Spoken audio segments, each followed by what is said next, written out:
Sidqu, as-sidqu, kejujuran. As-sadiqu fi azmihi wa fi fi'lihi sahibu himmatin 'aliyatin.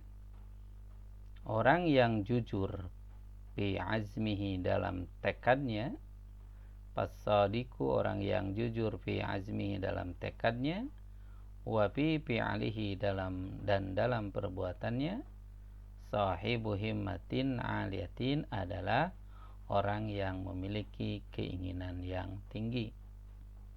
Wa bisidqihi fil azmi wal fi'li, dengan kejujurannya dalam tekad dan perbuatan,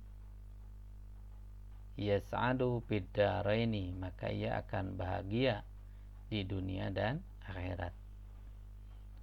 Pasidqul azimati, yang dimaksud dengan kejujuran tekad adalah al-jazmu, yakni keteguhan untuk melakukan sesuatu, keteguhan untuk melakukan sesuatu, wa adamut taraddudi, dan tidak ragu.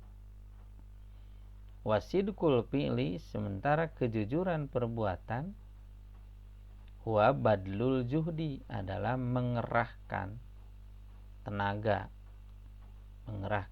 tenaga,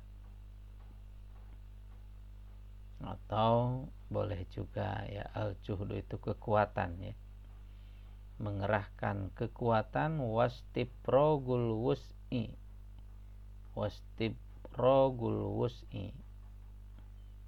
dan istiprog itu artinya ya menghabiskan segala upaya, litahqiqi ma azima alaihi, litahqiqi ma azama alaihi, untuk mewujudkan apa yang ia tekadkan. Jadi jujur dalam tekad adalah keteguhan niat, keteguhan keinginan untuk melakukan sesuatu. Sementara jujur perbuatan artinya secara realnya, yaitu mengerahkan segala tenaga, segala kekuatan, bahkan sampai menghabiskan semua usaha. Jadi enggak setengah-setengah, dihabiskan semua usaha untuk mewujudkan apa yang menjadi tekadnya itu. Faya manu sahibul azmi as-sadiqu, maka orang yang punya tekad yang jujur, ya'manu, akan merasa aman, min da'fil himmati wal iradati, dari lemahnya keinginan dan kemauan.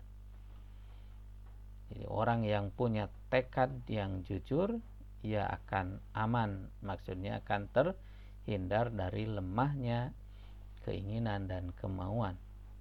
Wa yamna'uhu sidquhu fil fi'li, wa yamna'uhu, dan akan mencegah dirinya, sidquhu fil fi'li, kejujuran dalam perbuatan, minal kasali, dari kemalasan, wal futuri, dan dari futur itu jadi dari kekosongan amal. Ini maksudnya orang yang jujur dalam perbuatan, maka kejujuran dalam perbuatan dengan sendirinya akan menangkal kemalasan dan menangkal kekosongan perbuatan. Nah, jadi yang kedua, faktor untuk meningkatkan tingginya kemauan adalah kejujuran. Kejujuran di sini paling tidak ada dua, yaitu kejujuran dalam tekad dan kejujuran dalam perbuatan. Orang yang jujur dalam tekadnya dan perbuatannya berarti adalah orang yang punya keinginan tinggi. Penjelasannya, dengan modal kejujuran dalam tekad dan perbuatan, nantinya ia akan menjadi orang bahagia di dunia dan akhirat. Yang dimaksud kejujuran dalam tekad, ya kejujuran dalam tekad itu yakni adalah adanya al-jazmu, keteguhan diri, kemantapan, dan tidak ada keraguan. Sementara jujur dalam perbuatan, nah ini secara nyata yakni mengerahkan segala tenaga, mengerahkan segala usaha, mengarahkan segala kekuatan untuk mewujudkan apa yang menjadi tekadnya. Maka orang yang jujur dalam tekad, ia akan terhindar dari lemahnya semangat, lemahnya keinginan, atau lemahnya kemauan. Nah, orang yang jujur dalam perbuatan, maka dengan sendirinya akan terhindar dari kemalasan dan kekosongan perilaku dalam hidupnya. Kemudian yang ketiga, al-ilmu. Al-ilmu. Di faktor yang ketiga adalah al-ilmu.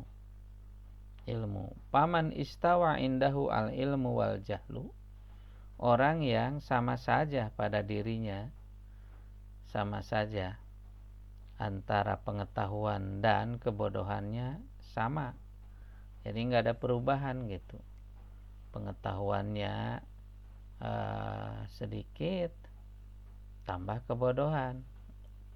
Jadi nyaris nggak ada bedanya gitu. Antara pengetahuan kebodohan itu balan. Kan yang bagusnya mah lebih banyak pengetahuannya, kurangi kebodohannya. Jadi ini kalau sama saja ya, apalagi kalau lebih banyak kebodohannya. Kalau lebih banyak kebodohannya lebih bahaya lagi.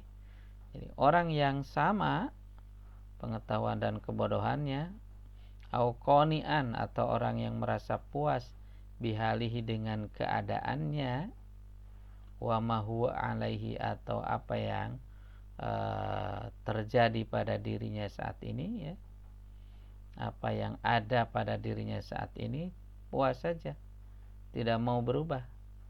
Pakai patakunu lahu himmatun aslan. Bagaimana ia bisa dianggap memiliki keinginan secara mendasar? Jadi kalau dia pandang sama, mau berilmu mau tidak, mau ilmu mau bodoh, maksudnya mau berilmu mau tidak, pandangannya sama, atau puas dengan keadaan saat ini, ya, segini juga udah cukup lah ilmu mah misalnya.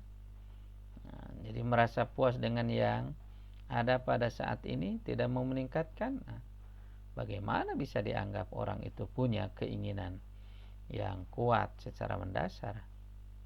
Karena persepsinya sudah salah.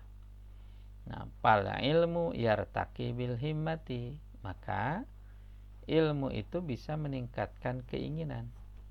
Jadi semakin orang itu memiliki ilmu, maka sesungguhnya semakin punya modal untuk meningkatkan keinginannya. Atau paling tidak misalnya ketika orang ingin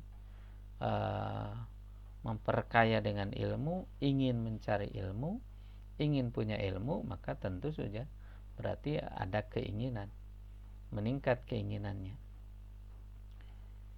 Fal ilmu yartaqi bil himmah, ilmu bisa meningkatkan keinginan, wa yarfa'u talibahu, dan bisa menghindarkan, nih rofa'an itu menghindarkan, ya, bisa menghindarkan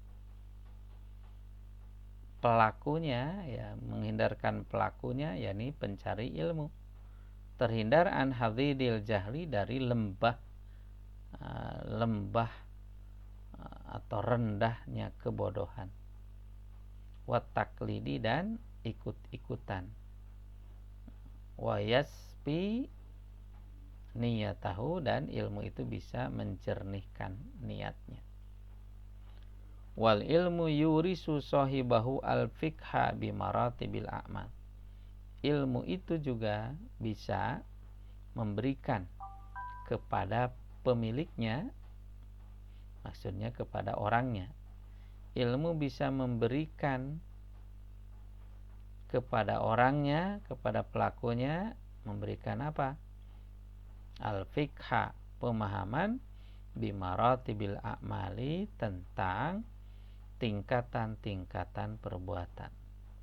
Jadi maksudnya ilmu akan membuat orangnya itu bisa memahami tingkatan-tingkatan perbuatan, level-level perbuatan. Ini perbuatan rendah, ini perbuatan bernilai, ini perbuatan yang bernilai tinggi. Itu akan diketahuinya dengan ilmu. Patabqa pudulul mubahati allati tusghiluhu anit ta'abbudi. Maka akan patabqa di sini malah hilang ya. Akan hilang pudulul mubahati, yakni kelebihan-kelebihan dari apa yang dibolehkan, allati tusghiluhu anit ta'abbudi, yang kadang-kadang suka tusghiluhu itu ya, artinya yang suka melalaikan sajalah, yang suka melalaikan dari ibadah. Kelebihan-kelebihan hal yang dibolehkan dan mengganggu atau suka suka mengacaukan atau suka melalaikan ibadah. Kapudulil akli, seperti kelebihan makanan, wanaumi, dan tidur. Maksudnya begitulah. Jadi kalau punya ilmu maka hal-hal berlebihan meskipun dibolehkan ya, hal-hal berlebihan dalam hal yang dibolehkan itu dengan sendirinya akan terkurangi,